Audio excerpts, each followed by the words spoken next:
palavra ao ministro Luiz Fux para o seu voto.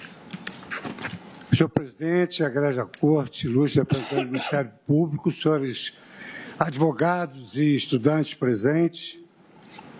Senhor presidente, em primeiro lugar, eu gostaria, antes de iniciar o voto, de me solidarizar com todos que ontem parabenizaram Vossa Excelência pela excepcional gestão à frente do Supremo Tribunal Federal, pelos seus 10 anos de judicatura no Supremo Tribunal Federal, onde Vossa Excelência repetiu a excelência da administração, tal como fizera no TSE, e tive o prazer de sucedê-lo. E aqui tendo Vossa Excelência como vice-presidente também, uma alegria, uma honra. Queria parabenizar os colegas que me antecederam na votação, o ministro Marco Aurélio, sempre coerente com os seus pensamentos, entendimentos firmados na primeira turma, meus colegas Alexandre Moraes, Edson Fachin, Luiz Roberto Barroso, a ministra Rosa Weber, que acaba de proferir um magnífico voto. Tudo isso a demonstrar, senhor presidente, como é difícil a nossa tarefa de julgar. Não é à toa que o professor Piero Calamandrei, quando lavrou aquela obra, o elogio aos juízes feito por um advogado, ele dizia que realmente a justiça era o maior sacerdócio, o maior apostolado que um homem poderia se dedicar nesse mundo de Deus. Então, realmente, nós estamos diante de uma questão objetiva, e nessas questões objetivas é natural que haja manifestações objetivas de apreço ou desapreço por essa ou aquela questão. Mas como o ministro Marco Aurélio, nosso decano também, da primeira turma, sempre costuma destacar, nós temos aqui a nossa independência jurídica, que é insindicável por qualquer colega. E, por outro lado, a beleza dessa votação em sentidos, às vezes, divergentes e convergentes, é que faz a beleza do colegiado. E eu queria destacar também um aspecto muito interessante, senhor presidente. Nós verificamos ontem e hoje os votos serem proferidos sem nenhuma intervenção de qualquer colega, permitindo que o votante pudesse digredir com tranquilidade e chegar às suas conclusões, digamos assim, obedecidas às adversidades. Então, nós temos aqui dissensos, mas não temos discórdia. Isso é elogiável. Eu também anotei, senhor presidente, no sentido de lavrar um elogio do juiz aos advogados. Quando o Piero Calamandrei escreveu a obra O Elogio aos Juízes, feito por advogado, ele sofreu a crítica de que os juízes jamais fariam um elogio aos advogados. Mas eu gostaria aqui de, digamos, negar essa afirmação que fora feita para dizer do elogio aos eminentes advogados que trouxeram subsídios de acordo com o seu convencimento e tornaram esse debate riquíssimo. Senhor presidente, cada colega tem uma forma de votar, uma forma de expor as suas ideias. Há uns que são mais profundos e serenos, outros são mais eloquentes, depende muito do temperamento de cada um. Então, senhor presidente, eu vou manter a minha tradição. Às vezes eu chego um pouquinho na eloquência, mas para, digamos assim, eu mesmo ouço a minha voz. Eu aqui, em primeiro lugar, senhor presidente, eu destaco que nós estamos diante, segundo distribuiu a Secretaria do Supremo Tribunal Federal, diante de uma questão jurídica, que é saber se é possível determinar se o início do cumprimento da pena de prisão antes do trânsito julgado da sentença penal.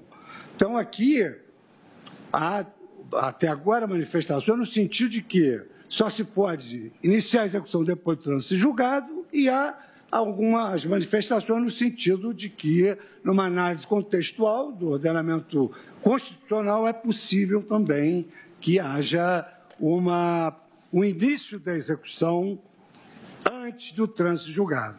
E aí, senhor presidente, o que me levou a seguir o perfil que eu tenho no ato de votar foi trazer aqui alguns casos práticos em relação aos quais nós vamos verificar se era razoável que essas pessoas que participaram desses fatos pudessem aguardar somente o trânsito julgado da decisão para iniciar o cumprimento da pena, tendo em vista que é de sabença que no sistema processual brasileiro uma decisão para transitar em julgado leva muitos anos.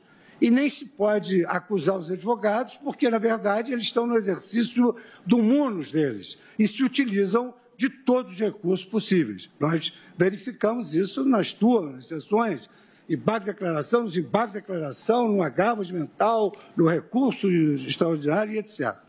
Então, senhor presidente, eu gostaria primeiro de fazer esse teste, para meu convencimento, sobre se essas questões passariam pelo crivo da afirmação de que só se deveria iniciar a execução dessas penas, desses fatos, só depois do trânsito julgado, anos a fio.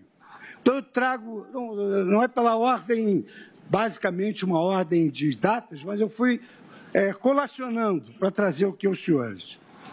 Então, por exemplo, senhor presidente, a menina brasileira Isabela de Oliveira Nardoni, de 5 anos de idade, foi jogada do 6º andar do edifício London, situado na rua Santa Leocádia, na noite do dia 29 de março de 2008.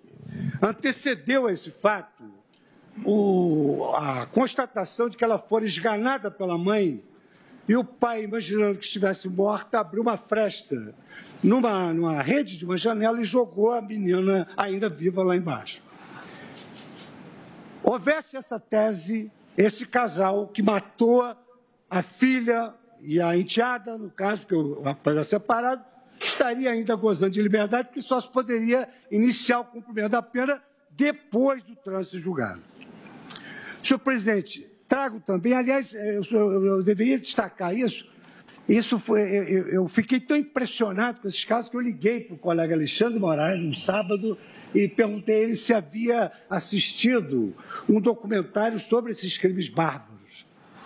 Aqui, por exemplo, em São Paulo tem um caso famoso do Champinha. O Champinha, ele se aproveitou que um jovem e uma namorada que faziam acampamento numa mata lá em São Paulo, a menina jovem e o rapaz também na faixa de 17, 18 anos, ele se aproveitou desse fato e ele, então, tornou esses jovens reféns.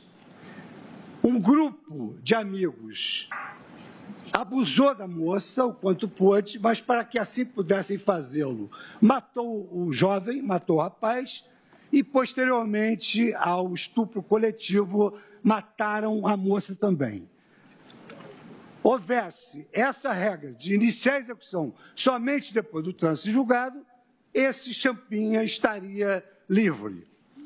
Aí depois também, à luz desse documentário, há o caso da jovem Elisa Samúdio, que, em razão de um romance com o dono, o CEO de uma empresa, Yoki, caso Elisa Matsunaga, ela, por ciúme, em razão de ele ter se amaziado de uma outra moça, que ela colocou um detetive para persegui-lo, para constatar o fato, ela então aproveitou-se de um dado momento, numa noite em que ela já tinha a prova de que ele havia traído ela, e com experiência de enfermagem, ela matou ele com um tiro e, delicadamente, com os bisturis, ela dissecou todo o corpo, colocou em sacos plásticos, botou em malas e jogou numa mata em São Paulo.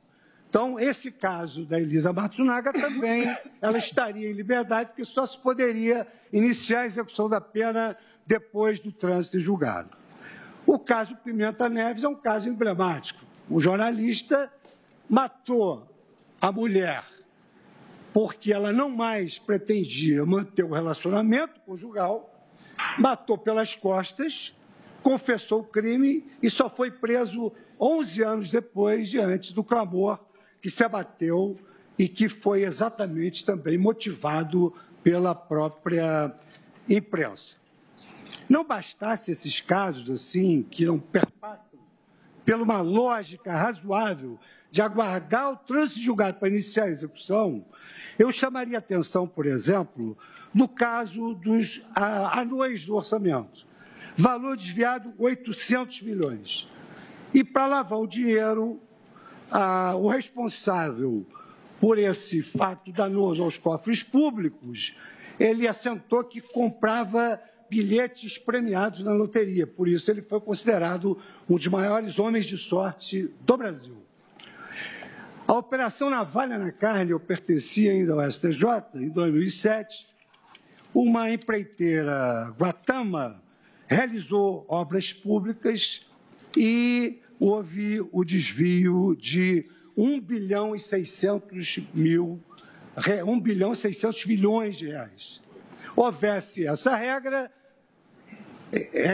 efetivamente não se poderia iniciar a execução da condenação a que foi submetido. Para não dizer que estamos com espírito corporativo, eu cito o caso do juiz Lalau, do TRT, que desviava verbas na construção do Fórum do Tribunal Regional do Trabalho de São Paulo. Dos 232 milhões destinados à construção, 169 milhões e 500 mil reais foram desviados. Houvesse essa regra da impossibilidade de cumprir-se a execução da pena antes do trânsito julgado, certamente esse juiz não teria sido preso. Cito ainda casos aqui das várias de acidentes do trabalho, em que um acidentado tinha a mesma doença e promoveu demandas do Brasil inteiro, e o INSS não tinha controle dessas ações e o desvio foi de 3,7 bilhões em valores atuais, metade do orçamento do INSS. Vampiros da saúde e também Banestado, houvesse essa regra, não se poderia... O Alberto Youssef, na verdade, ele foi o grande colaborador da Operação Lava Jato, porque ele já fora indiciado, punido e condenado na Operação Banestado. Então, essa regra impediria, por exemplo, a prisão não só desse doleiro Alberto Youssef, mas também de vários outros que atuaram na Operação Lava Jato, cujo prejuízo causado à Petrobras é de 88,8 bilhões. Então, essa regra, no meu modo de ver, ela não resiste à realidade prática.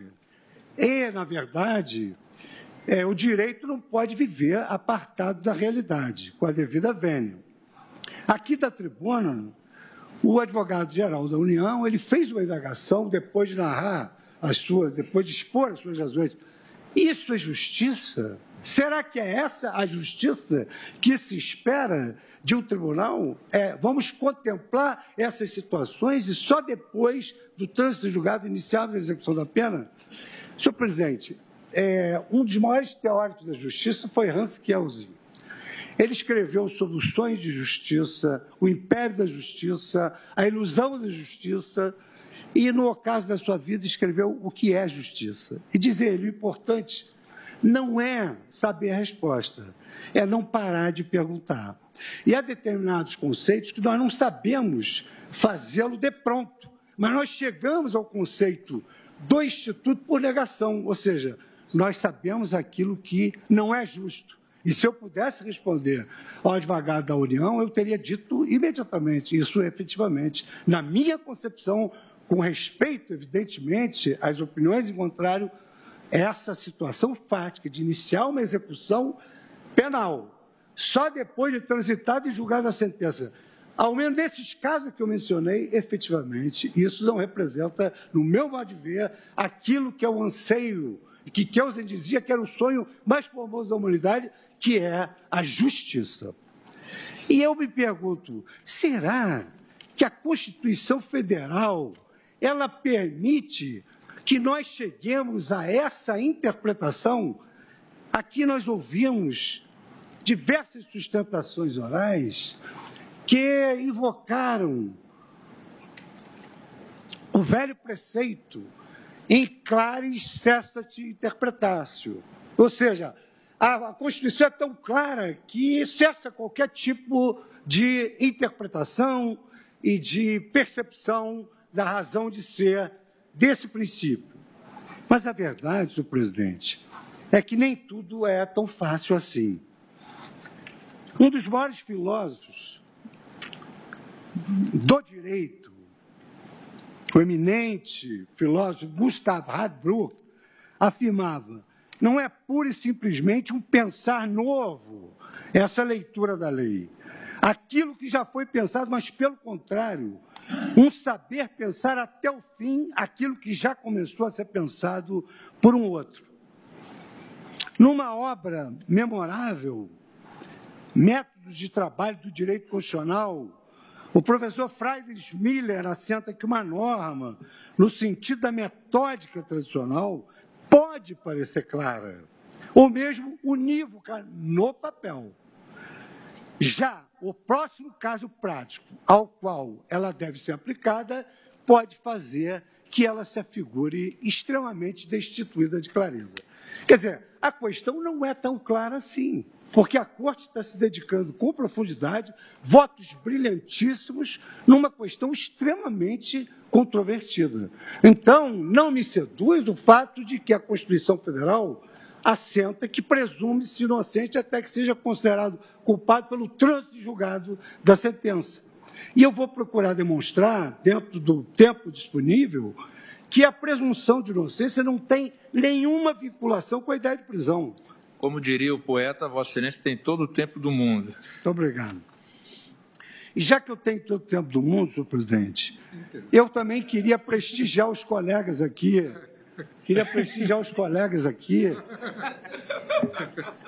E dizer a Vossa Excelência que eu colho da obra também do eminente doutrinador constitucionalista, ministro Gilmar Mendes, a afirmativa de que o exercício da atividade jurisdicional, ele demanda uma percepção das exigências sociais. E afirma ele, as exigências sociais são imediatamente absorvidas e racionalizadas pelo aplicador do direito sob a forma de mutações normativas ou novas leituras dos mesmos enunciados normativos. Por essa razão é que eu não me sinto, de maneira alguma, desconfortável de não entender tão clara assim a letra da Constituição Federal.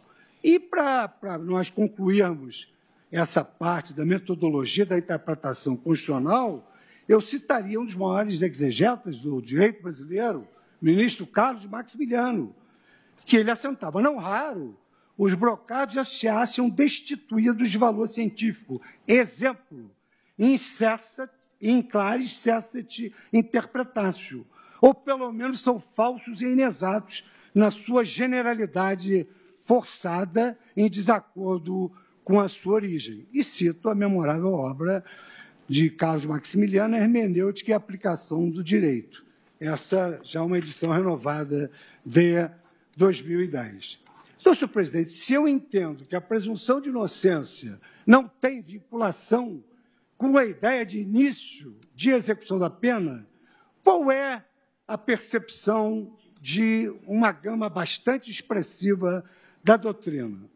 É que a presunção de inocência, como o próprio nome indica, e ontem foi aqui reafirmado no voto do ministro Luiz Edson Fachin, a presunção de inocência ela é uma prova.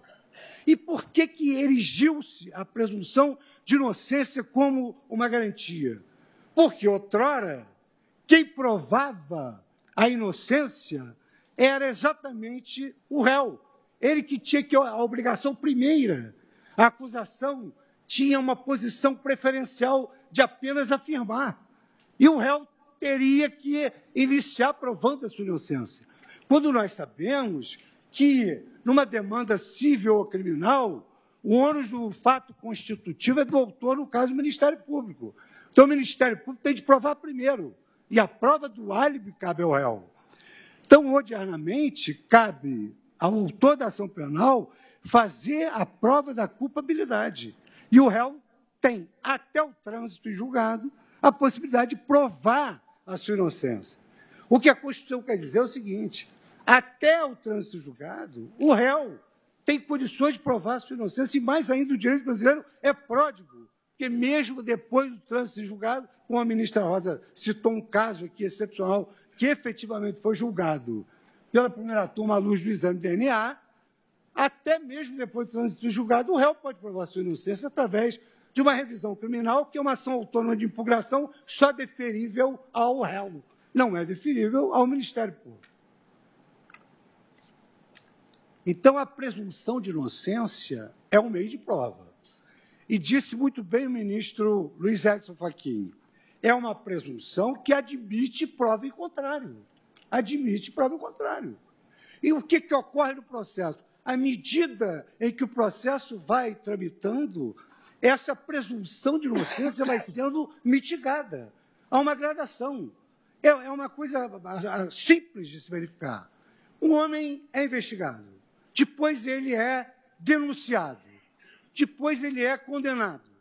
Posteriormente, o Tribunal de Apelação confirma a condenação dele.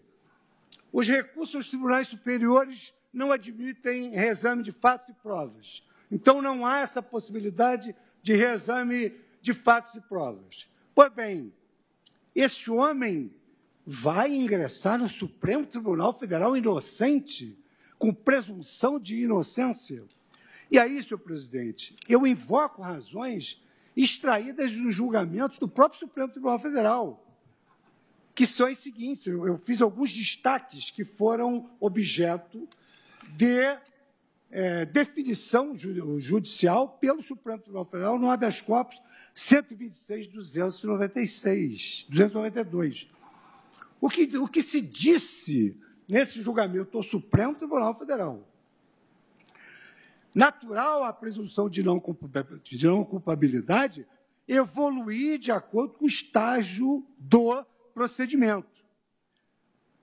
Ainda que a condenação não tenha transitado julgado, há casos que já foi estabelecida pelas instâncias soberanas para análise dos fatos uma mitigação a essa inocência. Após o julgamento da apelação, isso é acórdão do Supremo. Após o julgamento da apelação, estão esgotadas as vias ordinárias. Subsequentemente, cabem apenas os recursos extraordinários. Esgotadas as instâncias ordinárias, com a condenação à pena privativa de liberdade, tem-se declaração com considerável força de que o réu é culpado e a sua prisão necessária.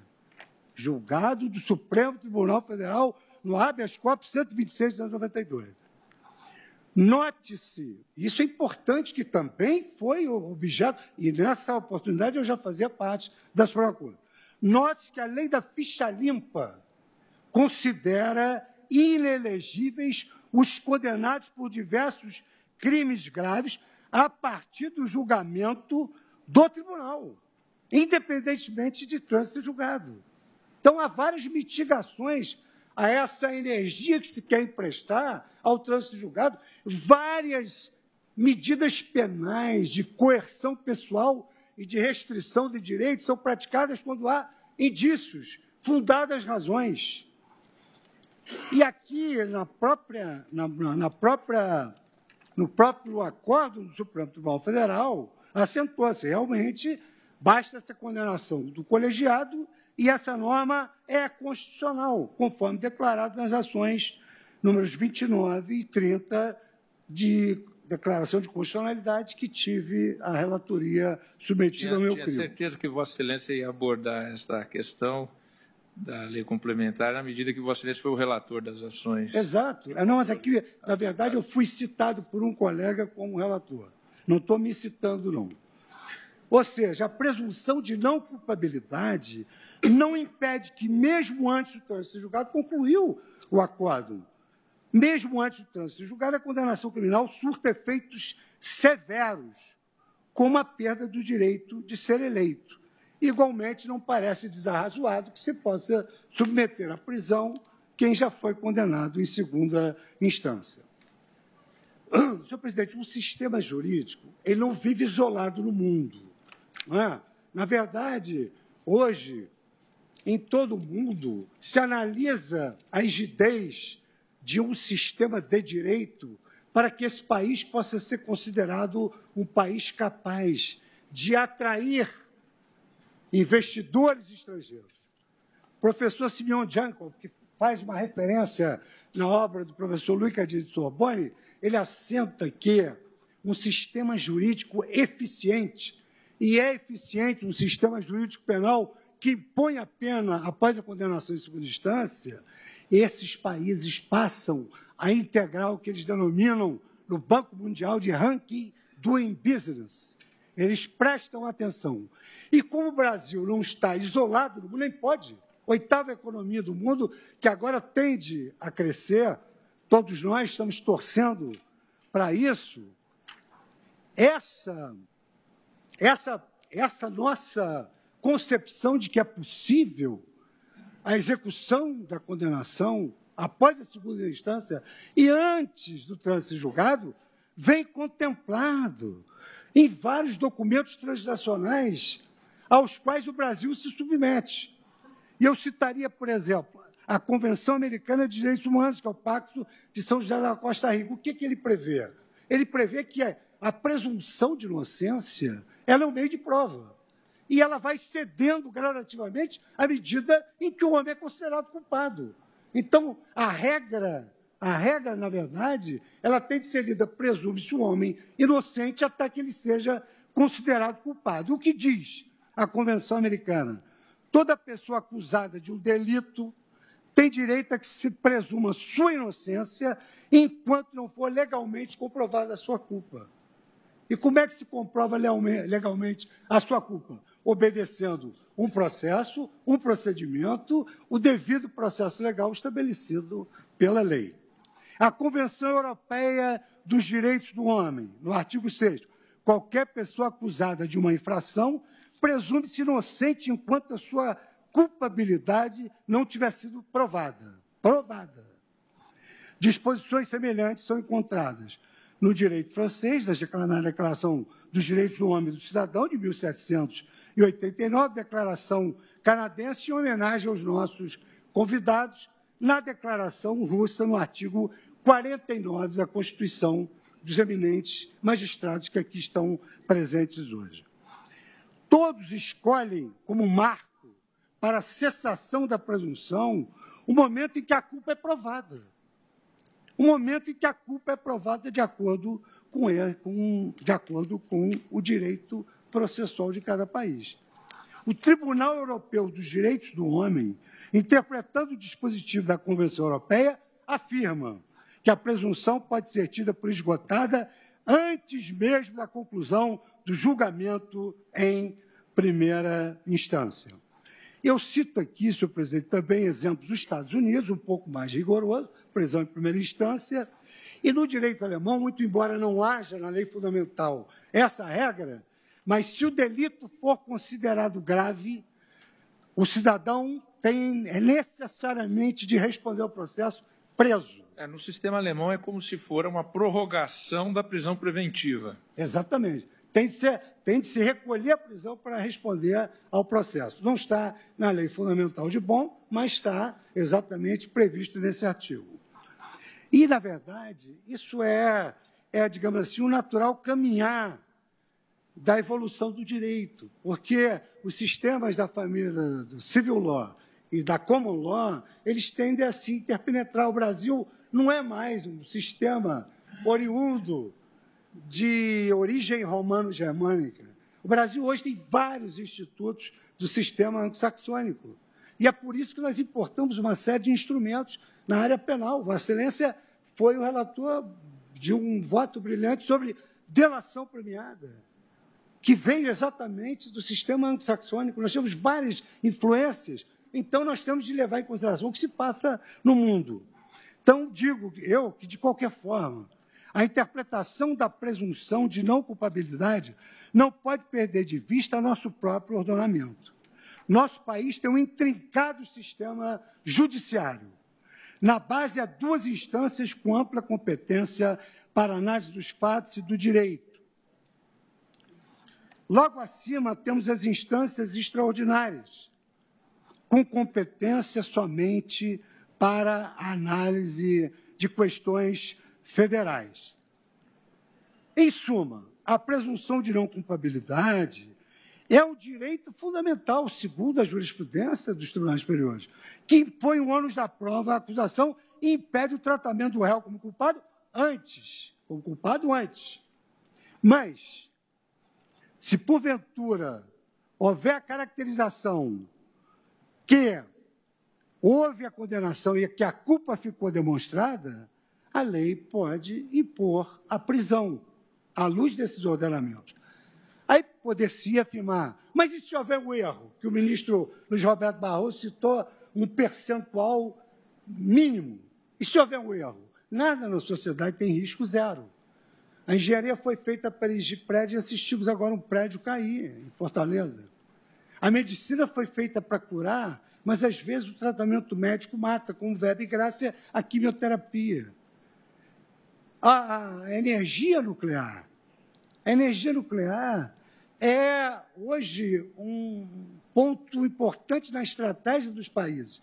O Brasil acaba de importar, em razão do pré-sal, vários submarinos nucleares. Mas quem quer que tenha assistido o documentário sobre Chernobyl há de se convencer de que a energia nuclear mata e mata muita gente. Só a aspiração das fuligens, além de ter isolado quilômetros e quilômetros do território da União Soviética, matou adultos e crianças nasceram com deformação. Logo, nós não estamos aqui a fazer tábula rasa e a determinar que se aplique sem qualquer juízo crítico a condenação emitida pelo juízo de segundo grau. Mas se houver, senhor presidente, equívocos, sempre há remédios. A nossa turma, trabalha todas as terças-feiras com 99,9% de habeas corpus, que são impetrados numa utilização que eu entendo epidêmica desse remédio heróico, para tratar exatamente de supostos vícios em relação às condenações. Então, nós temos recursos, nós temos habeas corpus, nós temos revisão criminal. Então, há vários recursos para que se possa, eventualmente, remediar esse índice diminuto, ínfimo, de erros judiciários diante da ampla cognição que o juiz de primeiro grau e o Tribunal da Apelação realizam em relação aos fatos e às provas. E daí a razão da legitimidade, de iniciar essa execução depois da condenação da segunda instância. Porque o Supremo Tribunal Federal vai analisar a questão constitucional, não vai analisar autoria e materialidade. E o Superior Tribunal de Justiça vai analisar também questões infraconstitucionais, e não autoria e materialidade. Culpado já é, e cedeu, nesse momento, a presunção de inocência. Porque um cidadão culpado, ele pode ser ao mesmo tempo culpado e inocente. Senhor presidente, além, digamos assim, desses aspectos até aqui mencionados, eu assentaria que afirmar, com a devida vênia, eu peço todas as escusas, eventualmente, pela maneira enfática com que eu tenho o hábito de defender os meus pontos de vista, sempre respeitando as opiniões dos colegas, nunca intercedi em voto de absolutamente ninguém, mas também não abro mão de ser aquilo que o meu interior me pede, que seja convincente consigo mesmo. Então, veja o seguinte, senhor presidente, no meu modo de ver, é uma contradição em termos afirmar-se que só se pode iniciar a execução depois do trânsito julgado, porque é uma presunção de inocência, e, ao mesmo tempo, a mesma Constituição, que, segundo o ministro Eros Grau, não pode ser lida em tiras, tem que ser analisada no seu contexto. Essa mesma Constituição Federal assenta que pode haver prisão em flagrante, pode haver prisão preventiva, pode haver prisão provisória. E o Supremo Tribunal Federal, como intérprete da Constituição Federal, tem duas súmulas que permitem a progressão de regime antes do trânsito julgado. Como é que se pode permitir a progressão de regime prisional se só se pode prender depois do trânsito julgado? Como é que se explica essa contradição em termos? As súmulas do Supremo Tribunal Federal são as seguintes. Súmula 716. Admite-se a progressão de regime de cumprimento da pena ou aplicação imediata de regime menos severo antes do trânsito julgado da sentença. Súmula 717. Não impede a progressão de regime de execução da pena fixada em sentença não transitada em julgado o fato de o réu se encontrar em prisão especial. Como é que nós vamos explicar essas duas súmulas, se não se pode iniciar a execução da pena senão depois do trânsito julgado. E as súmulas se baseiam no cumprimento de pena antes do trânsito julgado. Então, é preciso esclarecer tecnicamente essa contradição.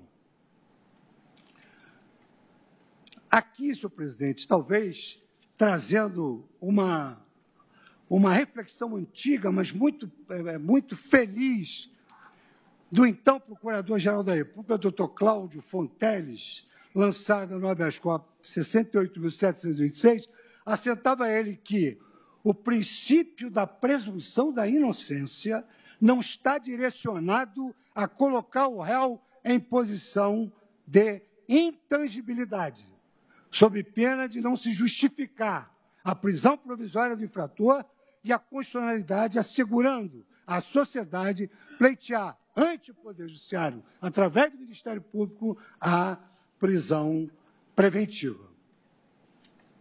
E aqui anoto, senhor presidente, procurei fazer uma síntese de uns 15 habeas corpus, mais ou menos 15 habeas corpus sobre esse tema.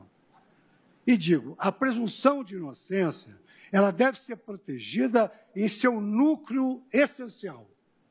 Então, o que se deflui do núcleo essencial da presunção de inocência, além do fato inequívoco de que, no momento considerado culpado, não é mais inocente.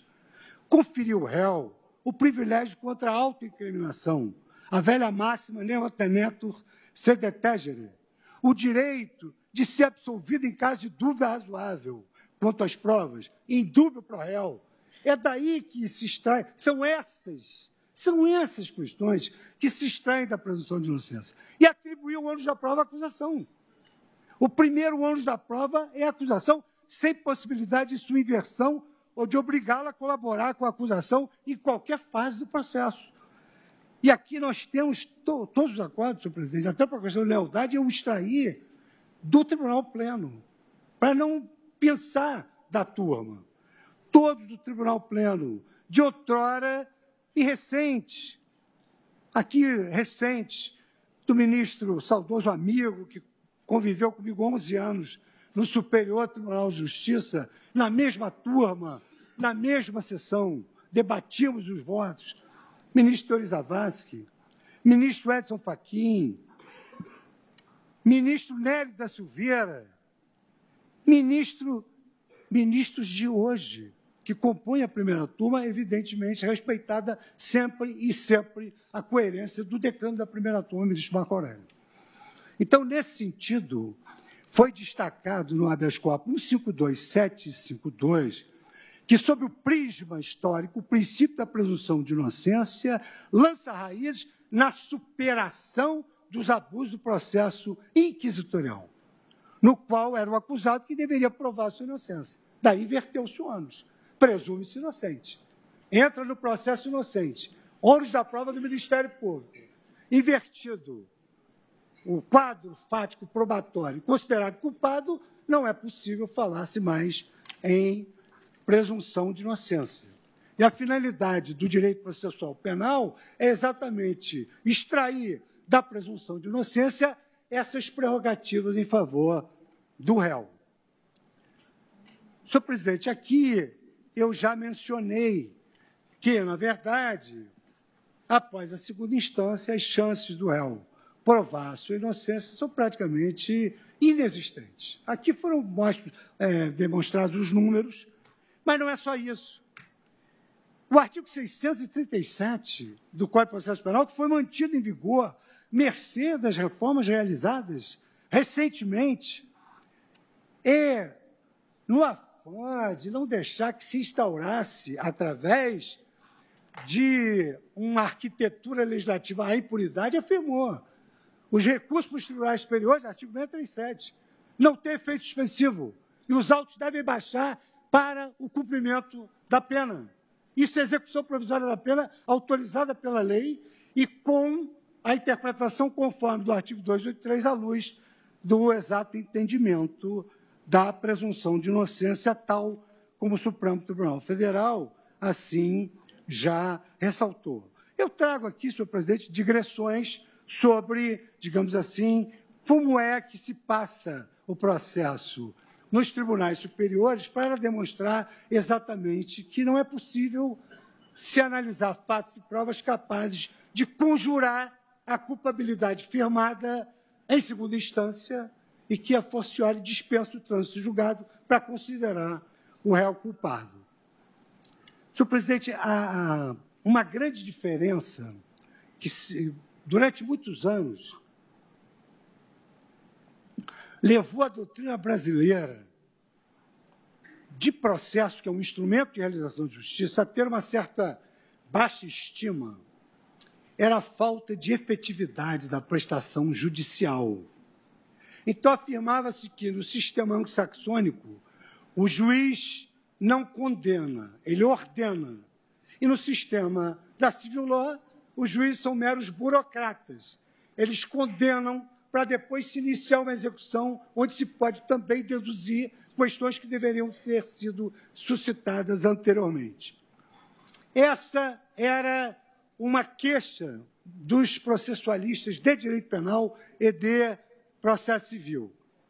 Um grande conselheiro da Corte de Cassação italiana, professor Proto Pisani, ele afirmava que todo cidadão tem o direito a uma duração razoável do processo, tem direito a uma tutela jurisdicional específica, que, segundo o que Ovenda afirmava, era que ele deveria obter aquilo que ele obteria se não tivesse havido a lesão ao seu direito. Então, ele afirmava, quello e tutto quello que é diritto de conseguire. Então, era essa expressão, aquilo e justamente aquilo que ele tem direito de conseguir. E isso também se aplica sob o plano do direito penal. Sob o ângulo da efetividade do processo penal, eu trago aqui a colação uma belíssima passagem que explica isso. Quer dizer, por que nós não podemos iniciar uma execução depois do trânsito julgado, pelo tempo que leva uma decisão de trânsito julgado? Se tem exemplos aqui que não resistem a essa afirmação. Como é que se poderia deixar aquela gente, e isso aqui é aplicar esse adjetivo, solta até o trânsito julgado, crimes bárbaros contra o ser humano, contra a administração pública?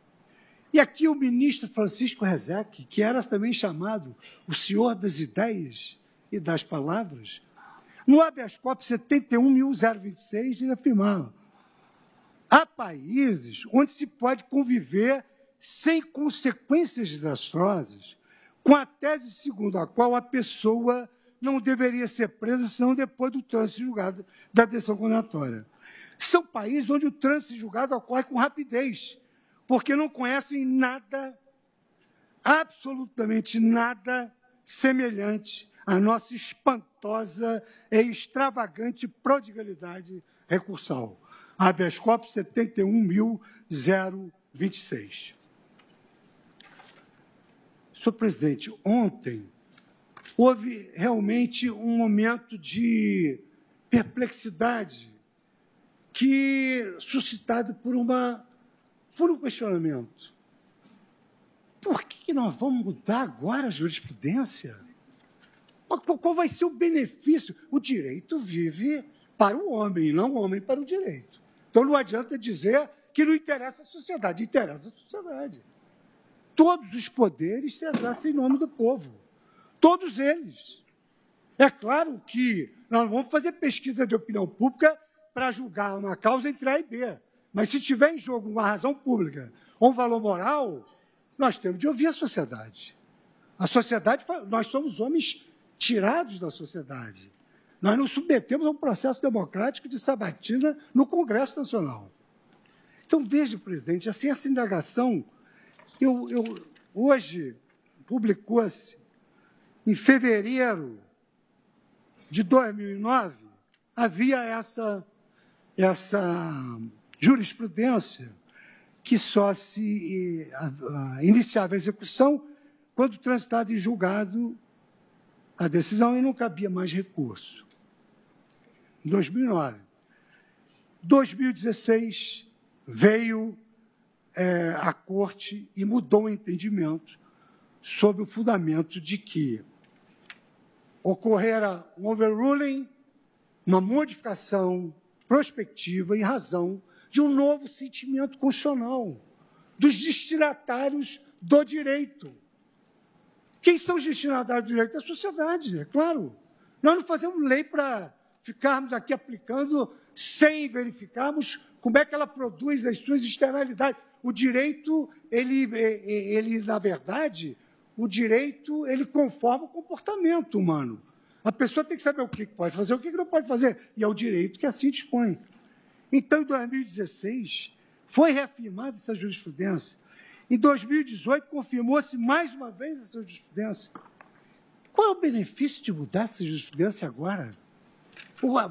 Vai atender o quê essa viragem jurisprudencial? E ontem eu, efetivamente, como é do meu feitio, suscitei uma questão preliminar que foi rejeitada sem a manifestação do plenário, mas que, posteriormente, o ministro Alexandre Moraes também me deu a honra de alguma maneira, afirmar que havia uma sombra de juridicidade nessa questão. Por quê? Porque, senhor presidente, se nós estamos dispostos, e nós estamos, nós aqui julgamos todos os recursos, fixamos teses, se nós estamos dispostos a criar os precedentes, porque precedente evita erro judiciário, precedente favorece a autocomposição, que é a melhor forma de conciliação entre as pessoas e otimiza o relacionamento social. Precedente confere previsibilidade. Se nós queremos criar a nova cultura do precedente, nós temos que introjetar todas as ideias que norteiam os precedentes judiciais. E a mudança de precedente, ela não pode se fazer assim, sem uma motivação profunda. Nós estamos aqui desde 2016 dizendo essa regra é salutar, ela evita a impunidade. E agora nós vamos mudar por quê? Qual a razão de se modificar essa jurisprudência? Então, aqui, senhor presidente, eu trago uma série de manifestações de cortes superiores, de doutrinadores, Frederick Schauer, trago aqui Michael Gerhardt, trago aqui professores de Harvard, que têm o veso, têm o hábito de tratar com o precedente. Aqui o ministro Alexandre até citou, é verdade, que no início da House of Lords não se podia modificar o precedente. Mas eu fiz uma pesquisa, ministro Alexandre, vocês têm razão, o professor Harris Cross, na obra sobre Precedent in English Law, ele afirma que somente essa superação de não poder mudar os precedentes ocorreu de forma inequívoca apenas em 8 casos. Apenas em 8 casos. A mesma coisa ocorre nos Estados Unidos. E, quando nada, vamos ficar no Brasil. Nós temos uma ordenação processual nova que afirma a jurisprudência tem de ser coerente, íntegra e estável. Isso é uma norma improcedendo, que se aplica a juízes e tribunais. Se a jurisprudência tem que ser íntegra, coerente e estável, surge novamente a pergunta: por que nós vamos mudar? Mas por que nós vamos mudar a jurisprudência do Supremo Tribunal Federal?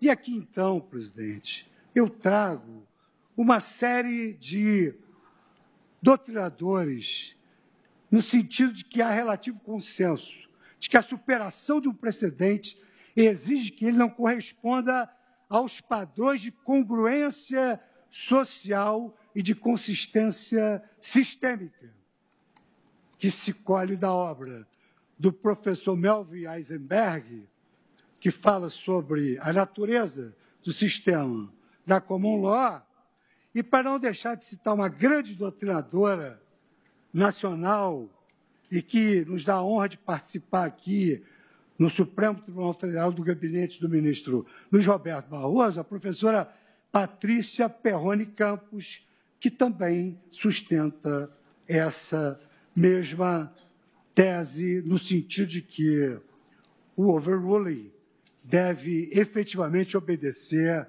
a uma profunda fundamentação.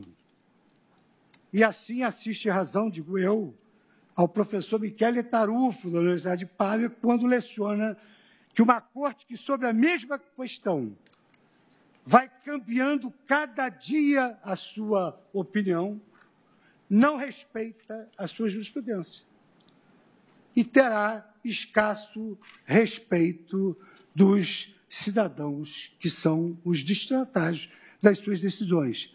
Palavras do professor Michele Tarufo.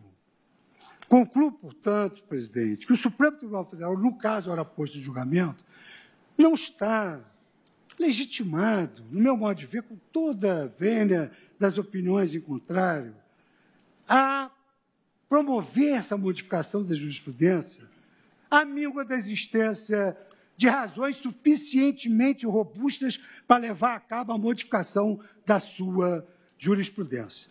Sem a presença de uma motivação sólida, consubstanciada em argumentos novos, relacionados à justificação da superação do precedente, qualquer corte estará violando o magro papel de órgão de sobreposição na estrutura do Poder Judiciário, incumbido de manter uma jurisprudência estável, íntegra e coerente a respeito da Constituição Federal.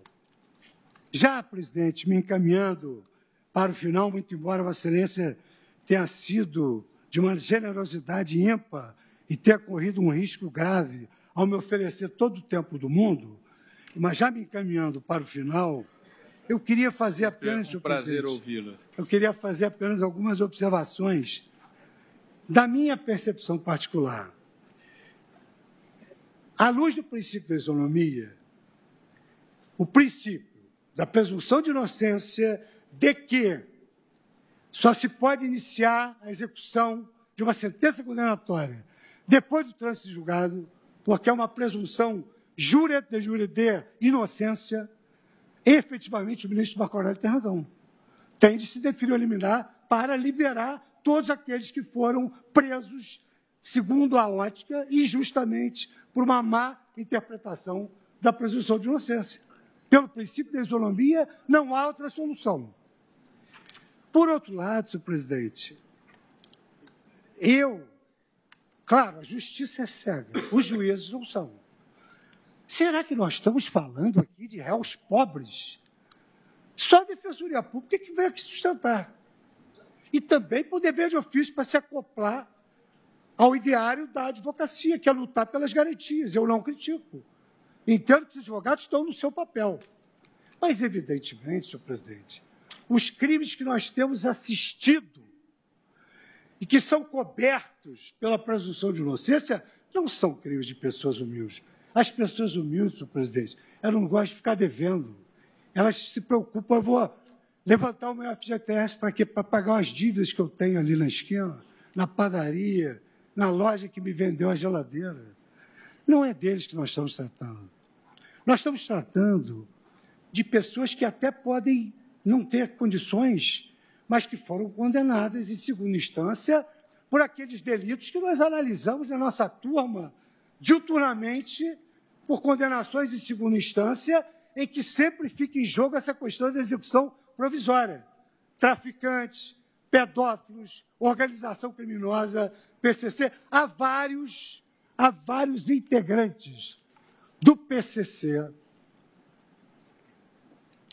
há vários pedófilos, há vários traficantes de 900 quilos de uma tonelada de cocaína. Estão aqui os ministros Alexandre Moraes e Luiz Roberto Barroso, que não me deixam mentir que esses casos são levados em habeas corpus lá na turma e que foram condenados em segunda instância. Eu também confirmo isso, Fux. Não, e Vossa Excelência também. E acompanho Vossas Excelências. Pois é, mas eu não sei se depois de hoje vai continuar acompanhando, né? É claro que Vossa Excelência tem a sua independência, decidiu. Ao menos não ficarei sozinho, isolado na turma. Mas o ministro Marco Aurélio tem esse dom, essa bossa da combatividade, ele fica sozinho, mas fica bem. Fico Fica comigo mesmo, com a minha consciência, com a minha verdade. Vossa Excelência tem esse ato de dizer que julga de acordo com a sua ciência e consciência. Então, senhor presidente, como eu entendo que essa regra não perpassa, até pela lógica do razoável, eu também gostaria de refutar essa questão de que essa visão tortuosa da sociedade, ela é levada a efeito por uma opinião pública apaixonada ou por uma opinião pública construída à base de uma mídia tendenciosa. Absolutamente não, senhor presidente. O que hoje nós verificamos é que a mídia reproduz o sentimento social. A mídia reproduz o sentimento constitucional do povo. E mesmo assim, com a liberdade de imprensa que o Supremo Tribunal Federal chancelou, é muito comum ver no mesmo periódico um editorial a favor e um artigo contra. Porque não se interfere na linha editorial dos jornais. Então não tem nenhuma ingerência da mídia aqui. Aqui é sentimento constitucional do povo puro. Uma integrante da Corte Suprema, Justice Sandra O'Connor, ela julgou a mesma causa diferente em 2 casos. E perguntaram a ela, como é que a senhora julga esse caso? De uma maneira e depois julga de outra. E ela disse, nós não temos exército. Uma Corte Suprema vive da confiança legítima que o povo deposita nela. Por isso que não é ruim ouvir na Corte we trust. Não é ruim, não. É bom. Isso significa dizer que a sociedade tem confiança no Supremo. E confiança legítima. Então, explicou ela. Hoje, o sentimento constitucional do povo é outro. Quantas vezes nós verificamos na história da Suprema Corte Americana, que foi, digamos assim, a grande corte de criação judicial do direito, que superou a escola francesa, que não ensinava o direito francês, mas ensinava o Código Napoleônico, que superou a glosa dos pós-glosadores. Suprema Corte Americana é um exemplo de criação judicial e se ajusta ao sentimento constitucional do povo. Isso não é ser pressionado pela opinião pública? Absolutamente. Isso aí significa dizer que se há um valor social em jogo, se há uma razão pública, o judiciário deve contas à sociedade, porque ele não está abdicando da sua independência para julgar nem A nem B. Ele está aferindo como é que a Constituição é perceptível pelo povo. E o professor Conrad Hess afirmava, a força normativa da Constituição está exatamente na coincidência do pensamento constitucional da Corte com o sentimento constitucional do povo. E o professor Peter Haberle, aqui citado pela ministra Rosa Weber hoje, assentou que a Constituição não é de ninguém. A Constituição pertence a uma sociedade aberta de intérpretes da Constituição. Então, com essa afirmação de professores eméritos que estudaram a Constituição, como é que nós vamos dar as costas para o sentimento constitucional da sociedade? Absolutamente não é possível. E isso sem que nós percamos de forma alguma, senhor presidente, a nossa postura de independência. Mas a contramajoritariedade do Supremo Tribunal Federal está em declarar inconstitucional uma lei que vem da casa do povo. Aí ele é contramajoritário. Mas o Supremo Tribunal Federal não é contramajoritário para dizer eu não quero saber como é que a sociedade pensa sobre a Constituição. Não é assim. Ontem foi aqui citado com muita propriedade pelo ministro Luiz Roberto Barroso que a lei de introdução ao Código Civil, a velha lei de introdução ao Código Civil, foi agora substituída pela nova lei de introdução à norma de direito brasileiro, sempre afirmou, o juiz deve aplicar a lei tendo em vista os fins sociais a que ela se destina e o bem comum. O novo Código de Processo Civil, pela vez primeira, tem uma parte geral que estabelece normas em procedendo para os juízes, dentre outras. Se vai julgar uma questão humana, respeite a dignidade da pessoa humana. Se vai julgar uma questão de direito público, respeite a questão da moralidade administrativa. E se vai julgar uma questão que diz respeito à sociedade em geral, tem de observar que a lei deve atender aos fins sociais a que ela se destina e às exigências do bem comum. Então, senhor presidente, eu concluindo, eu assento que uma viragem jurisprudencial a essa altura, mercê de considerá-la com a devida vênia, inoportuna e antijurídica, por isso que acho que não se pode falar em segurança jurídica. Qual é a juridicidade, a confiança legítima que tem para ter uma pessoa que já foi condenada em 2 instâncias? Isso não é segurança jurídica. Entendo que essa viragem jurisprudencial trará danos incomensuráveis ao país e à sociedade brasileira. E aí, senhor presidente, me vem à mente, como aqui todos findaram seus votos com passagens da literatura de aqui e de alhures de maneira brilhante, me veio à mente uma passagem de Shakespeare na peça Júlio César, no discurso de Marco Antônio à beira do túmulo de Júlio César. E dizia ele: o bem que os homens puderam fazer são enterrados com os seus ossos. Os males que os homens fizeram sobrevivem depois da morte desses homens. Senhor presidente, com essa convicção, com essa percepção que eu tenho do que é melhor para o meu país e para a sociedade brasileira, eu voto no sentido de manter a decisão proferida em sede cautelar para assentar a interpretação conforme ao artigo 283 do Código de Processo Penal, no sentido que é possível e constitucional o início da execução da pena privativa de liberdade após a sentença condenatória de segunda instância, posto ordem escrita da autoridade competente. Então, eu julgo parcialmente procedente, no sentido que votou o ministro Alexandre Moraes, ministro Luiz Roberto Barroso, ministro Edson Fachin, apesar de, no final, julgar procedente, na verdade, a ratio da sua decisão é que essa interpretação é cabível. Eu votei pela inconstitucionalidade. Votei pela inconstitucionalidade do dispositivo. Isso. Então, e assim está na ata, exatamente como no dispositivo do voto de Sua Excelência. Então, eu acompanho os votos divergentes que foram aqui proferidos pelos eminentes colegas e peço vênia, mas acredito ter obedecido os compromissos que nós assumimos nesse horário. Agradeço ao ministro Luiz Fux, também cumprimento pelo belíssimo voto proferido.